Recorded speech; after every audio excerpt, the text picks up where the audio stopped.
Hi everyone, I am your history ma'am, Mamoni Sharma. মই তোমালোকক বুৰঞ্জী শিকাম আৰু তোমালোকৰ যিখন বুৰঞ্জী কিতাপ হ'ব সেইখনৰ নাম হ'ল দ্য থিমছ ইন ৱৰ্ল্ড হিষ্ট্ৰী। অসমীয়াত হ'লে বিশ্ব ইতিহাসৰ বিষয়বস্তু। আৰু এই কিতাপখনত মুঠতে 4টা চেপ্টাৰ আছে আৰু এই প্ৰতিটো চেপ্টাৰতে হয়তোবা 2টা অথবা 3টা অথবা 4টাকৈ কি আছে ইউনিট আছে, থিম আছে, হয়নে? এতিয়া প্ৰথম চেপ্টাৰটো হ'ল আৰ্লি ছ'চাইটিজ অৰ্থাৎ আদি মানৱ সমাজ। আৰু এই চেপ্টাৰটোত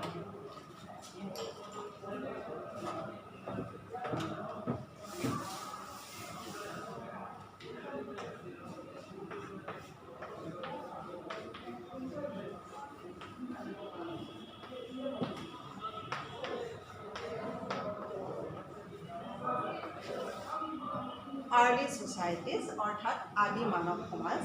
আৰু এই চেপ্টাৰটোৰ প্ৰথম বিষয়বস্তুটো হ'ল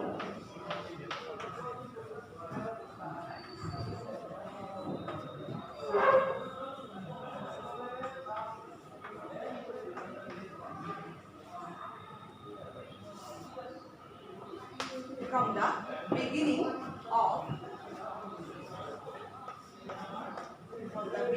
of time এইটো হ'ল প্ৰথম বিষয়বস্তু। আৰু দ্বিতীয় বিষয়বস্তু হ'ল writing and city life। Writing and city life অৰ্থাৎ লিখন আৰু নগৰীয়া জীৱন। গতিকে আজি মই তোমালোকক প্ৰথম বিষয়বস্তুটো from the beginning of time অৰ্থাৎ কালৰ আৰম্ভণিৰ পৰা এই বিষয়বস্তুটোৰ বিষয়ে তোমালোকক কিছু আভাস দিম। এই নামটোৱে আমাক কি ইংগিত দিয়ে? কালৰ আৰম্ভণিৰ পৰা অৰ্থাৎ মানৱ সভ্যতাৰ একেবাৰে আৰম্ভণিৰ পৰা এই অধ্যায়টো তোমালোকক জ্ঞান দিয়া হ'ব।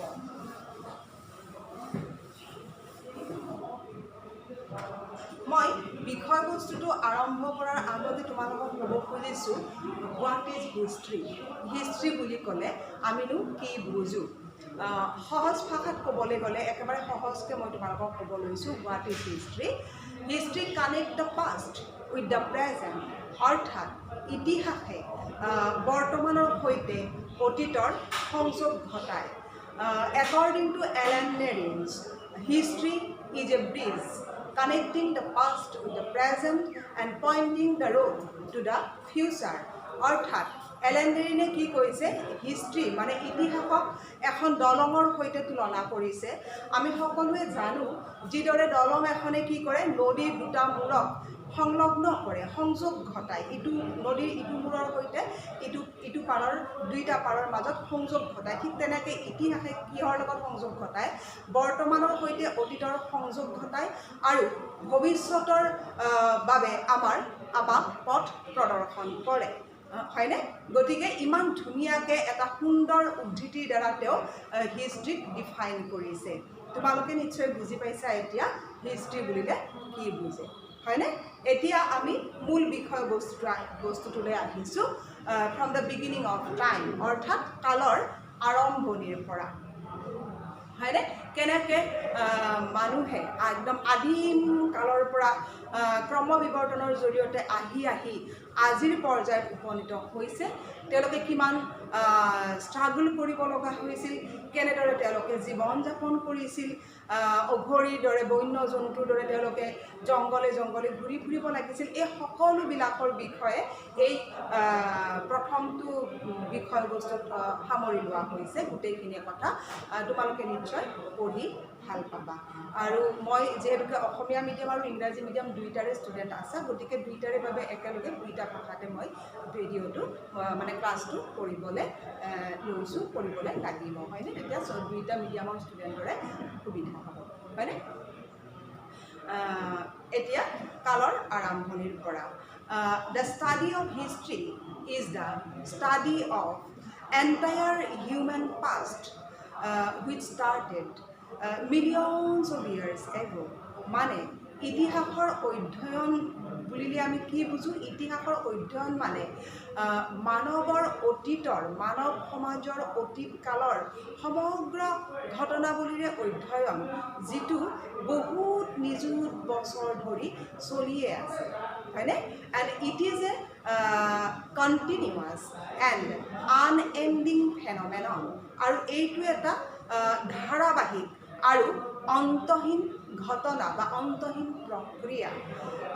গতিকে কি বুলি কোৱা হৈছে? It is a continuous and unending phenomenon, অৰ্থাৎ এইটো এটা ধাৰাবাহিক প্ৰক্ৰিয়া আৰু লগতে বিৰামহীন অন্তহীন যাত্ৰাৰ দৰে এই প্ৰক্ৰিয়াটো চলিয়ে আছে নিযুত বছৰ আগৰে পৰা, হয়নে?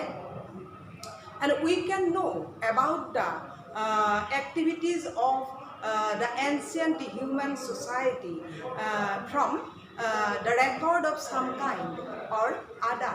আৰু আমি মানৱ সমাজৰ একেবাৰে আদিকালৰ পৰাই জানিব পাৰোঁ তেওঁলোকৰ কেনেকৈ জানিব পাৰোঁ তেওঁলোকৰ কাৰ্যবলীৰ বিষয়ে, যে কিছুমান ৰেকৰ্ডৰ পৰা কিছুমান সমলৰ জৰিয়তে আমি তেওঁলোকৰ অতীতৰ বিষয়ে জানিব পাৰোঁ, হয়নে?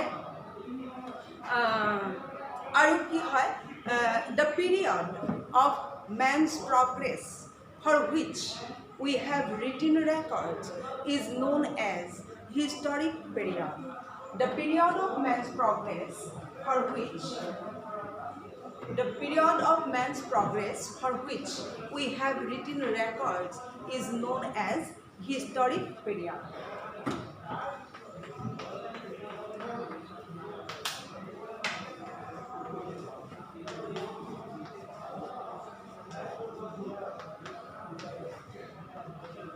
অৰ্থাৎ অসমীয়াত ক'লে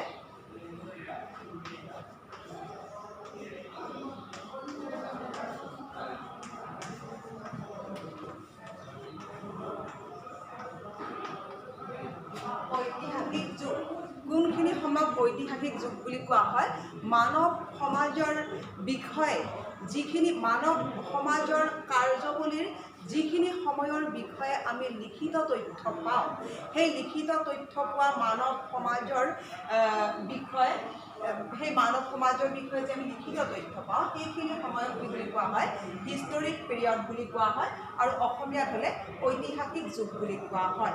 কোনখিনি সময়ক ঐতিহাসিক যুগ বুলি কোৱা হয়? যে মানৱ সমাজৰ যিখিনি সময়ৰ বিষয়ে আমাৰ হাতত লিখিত তথ্য প্ৰমাণ আছে, সেইখিনি সময়কে ঐতিহাসিক যুগ বুলি কোৱা হয়, আৰু ইংৰাজীত হ'লে হিষ্টৰিক পিৰিয়ড বুলি কোৱা হয়। আকৌ কি আছিলে?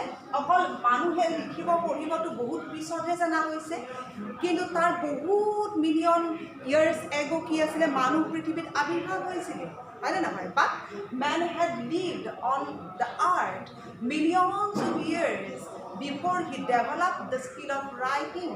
তেওঁলোকে লিখন শৈলীৰ উদ্ভাৱন কৰাৰ বহু নিযুত বছৰ আগৰেই পৰাই কিন্তু পৃথিৱীত আৱিৰ্ভাৱ ঘটিছিল মানৱৰ, কিন্তু তেওঁলোকে সেইখিনি সময়ত লিখিব বা লিখন যিটো শৈলী, লিখন যিটো কলা, সেইটো তেওঁলোকে উদ্ভাৱন কৰিব পৰা নাছিল।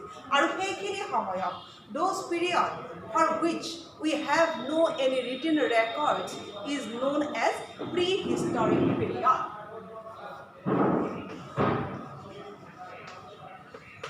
প্ৰিহিষ্টৰিক পিৰিয়ড বুলি কোৱা হয়, আৰু অসমীয়াত হ'লে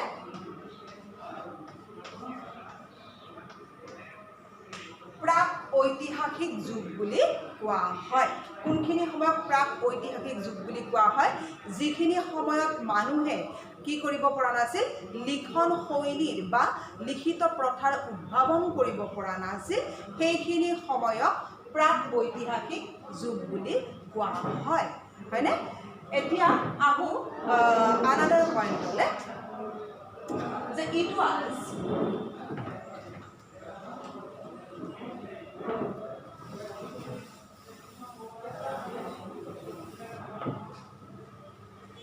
was 5.6 million years ago.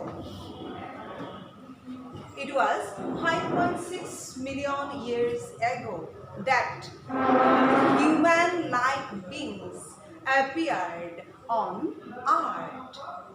বুজি পাইছানে 5.6 নিযুত বৰ্ষ পূৰ্বে মানৱ সদৃশ প্ৰাণীৰ পৃথিৱীৰ বুকুত আবিৰ্ভাৱ ঘটিছিল হয়নে আৰু gradually several forms of human-like beings emerged and then disappeared আৰু তাৰ পিছত বিভিন্ন প্ৰজাতিৰ মানৱ সদৃশ প্ৰাণীৰ পৃথিৱীৰ বুকুত আবিৰ্ভাৱ ঘটিছিল আৰু কালক্ৰমত বিলুপ্তিও ঘটিছিল হয়নে আৰু এই যেটো আমি যে প্ৰেজেন্ট ডে হিউম্যান যাক আধুনিক মানৱ বুলি কোৱা হয় বা সাইন্টিফিক ওয়াৰ্ডত কি বুলি কোৱা হয় হোমো সেপিয়েন্স এই হোমো সেপিয়েন্স বিলাকৰ পৃথিৱীৰ বুকুত আবিৰ্ভাৱ ঘটিছিল প্ৰায় 1,60,000 বছৰ পূৰ্বে Homo sapiens or modern human originated about 1,60,000 years ago. বুজি পাইছা নহয় মানৱ আধুনিক মানৱ বা হোমো সেপিয়েন্স বুলি যাক কোৱা হয় এই আধুনিক মানৱ বা হোমো সেপিয়েন্সৰ পৃথিৱীৰ বুকুত আবিৰ্ভাৱ ঘটিছিল 1,60,000 বছৰ পূৰ্বে গতিকে এইখিনি তোমালোকৰ নিশ্চয় ক্লিয়াৰ হৈছে এতিয়া আমি আনাদাৰ পইণ্টলৈ আহিম কিন্তু মানে কি ক'ব খুজিছো যে এই যে প্ৰাক ঐতিহাসিক যুগৰ কথা মই ক'লো তোমালোকক প্ৰাক ঐতিহাসিক যুগ বুলি ক'লে কি বুজো আমি আকৌ এবাৰ মই কৈছো প্ৰাক ঐতিহাসিক যুগ বুলিলে আমি কি বুজো যে যিটো সময়ৰ বিষয়ে মানৱ সভ্যতাৰ যিখিনি সময়ৰ বিষয়ে আমাৰ হাতত কোনো ধৰণৰ লিখিত তথ্য প্ৰমাণ নাই সেইখিনি সময়কে প্ৰাক ঐতিহাসিক যুগ বুলি কোৱা হয় এতিয়া লিখিত তথ্য প্ৰমাণৰ ওপৰত ভিত্তি কৰিটো ইতিহাস ৰচনা কৰিবলৈ বিশেষ কোনো টান কাম নহয় কাৰণ লিখিত তথ্য পোৱাই যায় যে এইজন ৰজা আছিলে আকবৰ আছিলে ইমান চনত তেওঁ ৰাজত্ব কৰিছিলে ইমান চনত তেওঁ অমুক ৰাজ্য জয় কৰিছিলে লিখিত তথ্য প্ৰমাণ আছে তাৰ ওপৰত ভিত্তি কৰি পেলাই ইতিহাসৰ পুনৰ নিৰ্মাণ কৰাটো সহজ কাম কিন্তু প্ৰি হিষ্টৰিক পিৰিয়ড য'ত মানে লিখিত তথ্যই নাছিলে লিখন শৈলীৰ কোনো উদ্ভাৱনেই হোৱা নাছিলে সেই যুগৰ ইতিহাস পুনৰ নিৰ্মাণ কৰাটো কিন্তু বহুত কঠিন কাম আৰু এই কঠিন কামকে এনেকুৱা অসম্ভৱ কামকে সম্ভৱলৈ ৰূপান্তৰিত কৰিছে সম্ভৱ কৰি তুলিছে আৰ্কিঅলজিষ্ট অৰ্থাৎ পুৰাতত্ত্ববিদসকলে এনেকুৱা অসম্ভৱকো সম্ভৱ কৰি তুলিছে এতিয়া আৰ্কিঅলজিষ্ট বুলি ক'লে তাৰ আগতে আমি জানি ল'ব লাগিব what is the meaning of archaeology archaeology মানে কি হয়নে পুৰাতত্ত্ব বুলি ক'লে কি বুজায় হয়নে যে archaeology is the study of the history and culture of the human past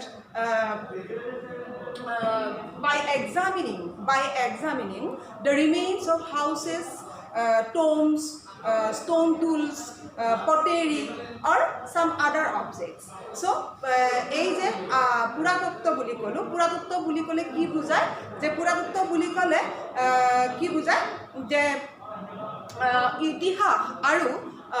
ইতিহাস আৰু সভ্যতা সংস্কৃতিৰ অধ্যয়ন কিদৰে অধ্যয়ন চলোৱা যায় এনেকুৱা ইতিহাসৰ কিহৰ ওপৰত ভিত্তি কৰি যে যদি কোনোবা ঘৰৰ তেওঁলোকে যদি ঘৰ বনাব জনা নাছিলে কিয়নো তেওঁলোকে অঘৰী জীৱন যাপন কৰিছিলে বাট কেতিয়াবা তেওঁলোকে ক'ৰবাত গুহাত বাস কৰিছিলে কেতিয়াবা গছৰ খৰমত বাস কৰিছিলে সেইবিলাকৰ ওপৰত অধ্যয়ন চলাই লগতে তেওঁলোকে ব্যৱহাৰ কৰা বিভিন্ন ধৰণৰ শিলৰ অস্ত্ৰ শস্ত্ৰ কিছুমান বাচন বৰ্তন আৰু কেতিয়াবা কি হয় মানুহৰ জকা হাড় মূৰ এইবিলাকৰ ওপৰত নিৰ্ভৰ কৰি যিটো অধ্যয়ন কৰা হয় তাকে পুৰাতত্ত্ব বুলি কোৱা হয় আৰু এই পুৰাতত্ত্বৰ অধ্যয়ন কৰিবলৈ যাওঁতে যিবিলাক মানুহে কৰে আৰু এই পুৰাতত্ত্ব শব্দটো কিন্তু বেছিভাগ কিহৰ লগত জড়িত হয় প্ৰাক ঐতিহাসিক যুগৰ ইতিহাস পুনৰ নিৰ্মাণৰ লগত এই পুৰাতত্ত্ব শব্দটো জড়িত হয় আৰু